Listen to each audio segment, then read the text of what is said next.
Hello friends, this video is on chemical equations part 4. Before watching this video, please make sure you have watched part 3. Now according to law of conservation of mass, a chemical equation must be balanced because during a chemical reaction, the total mass and number of atoms of the reactants equals the total mass and number of atoms of the products. Now here you can see the pictorial representation of a balanced chemical equation. Notice there are equal numbers of hydrogen atoms and oxygen atoms on both left hand side as well as right hand side of the arrow. On the left hand side you see there are 4 hydrogen atoms which are colored as yellow, and on the right hand side also there are 4 hydrogen atoms, and on the left hand side there are 2 oxygen atoms which are shown in blue. On the right hand side also there are 2 oxygen atoms which are shown in blue. So here you can see the pictorial representation of a balanced chemical equation showing the same number of hydrogen atoms and oxygen atoms on both the sides of the equation. Now, to find out whether this equation is balanced or not, we must compare the number of atoms on both the left hand side as well as right hand side of the equation. Here you can see a chemical equation where zinc reacts with sulfuric acid to give you zinc sulfate plus hydrogen. Now you can see on the left hand side there is one zinc atom, on the right hand side also there is one zinc atom.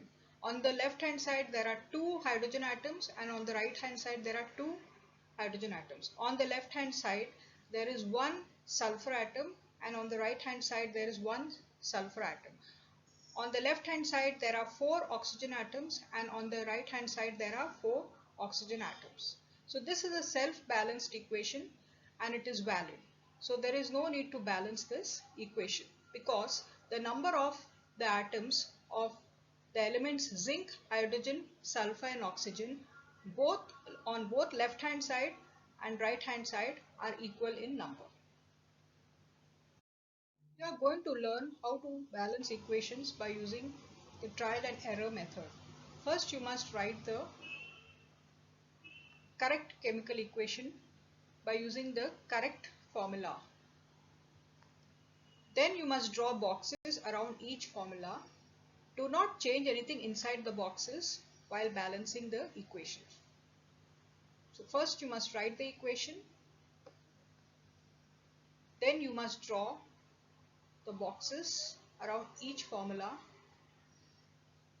present in the chemical equation. Next step is to list the number of atoms of different elements present in this unbalanced equation. Now you see that there are 3 elements in this equation, that is iron, hydrogen and oxygen. On the left hand side there is 1 atom of iron. On the right hand side there are 3 atoms of iron. On the left hand side there are 2 atoms of hydrogen, and on the right hand side there are 2 atoms of hydrogen. And on the left hand side there is only 1 atom of oxygen, while on the right hand side there are 4 atoms of oxygen. So you can clearly see that this equation is not balanced and it's not valid. So we must balance it. So how do we balance it? Select the element which has maximum number of atoms first. There are 4 oxygen atoms on the right hand side and only 1 on the left hand side.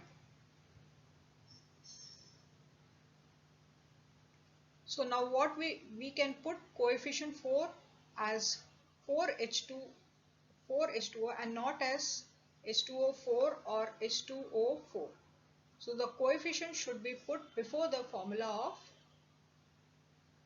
water, which is made up of 2 atoms of hydrogen and 1 atom of oxygen.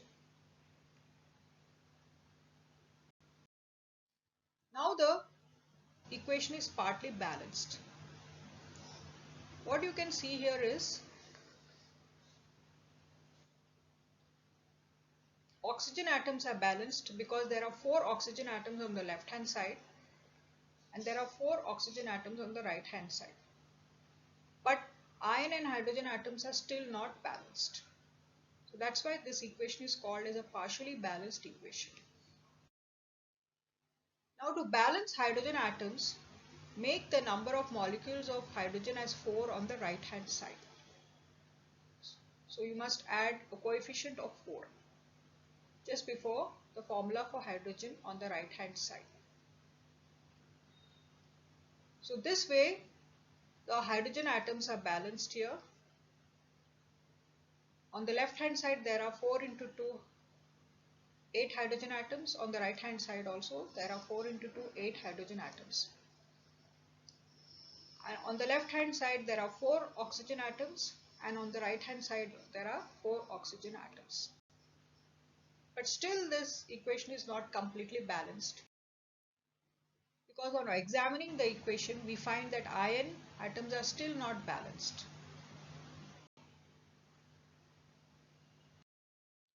To balance iron, we take 3 atoms of iron on the left hand side. So on the left hand side we add 3 just before the formula of iron. So now let us see if the equation is balanced by verifying. We verify by counting the atoms of each element on both sides of the equation.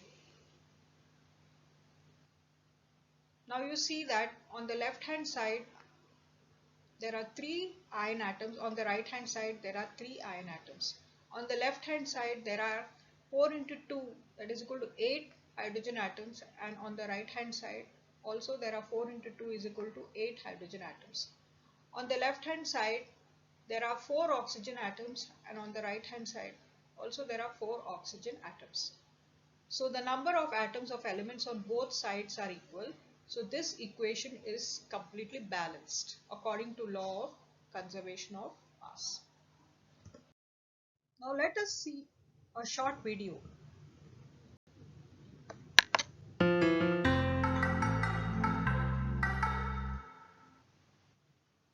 Hydrogen reacts with oxygen to form water.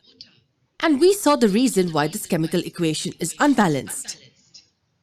The number of oxygen atoms on the left is not equal to the number of oxygen atoms on the right.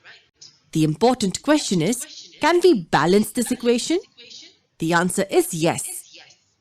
Let's go step by step and see how we can balance it. As the first step, it's always a good idea to draw boxes around each element or compound, like this. Why did we draw these boxes? It's because nothing inside the boxes can be changed or altered when we are balancing the equation. You'll understand better soon. Next, we form a table like we've already drawn here. This row in the table tells us that the number of atoms of oxygen on the reactant side is not equal to that on the product side. It's 2 on the left and 1 on the right. So let's try balancing the oxygen atoms first. As there's 1 oxygen atom on the right and 2 on the left, we multiply H2O with 2. What we have here is a partially balanced equation. The number of oxygen atoms on the right is 2 and that on the left is also 2. Also remember that you cannot alter the formulae of compounds or elements involved in the reaction, which means that to balance the oxygen atoms, we cannot change H2O and write it as H2O2. This would be incorrect. Let's go back to the partially balanced equation. The number of oxygen atoms on each side is balanced now. But what about hydrogen? When we multiplied this compound with 2, what happened? The number of oxygen atoms were equal on each side. But what about hydrogen atoms? The number of hydrogen atoms on the right became 4. And what's the number of hydrogen atoms on the left?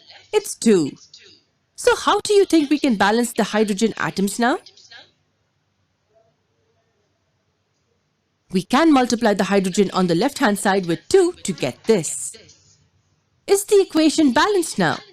Absolutely. We can form the table and verify it. this is what you'll get. So we simply multiply the appropriate elements or compounds as necessary to balance each and every element. When all elements are balanced, we say that the chemical equation is balanced. Easy, wasn't it? Why don't you try balancing this chemical equation? You'll see the solution in the next part of the lesson.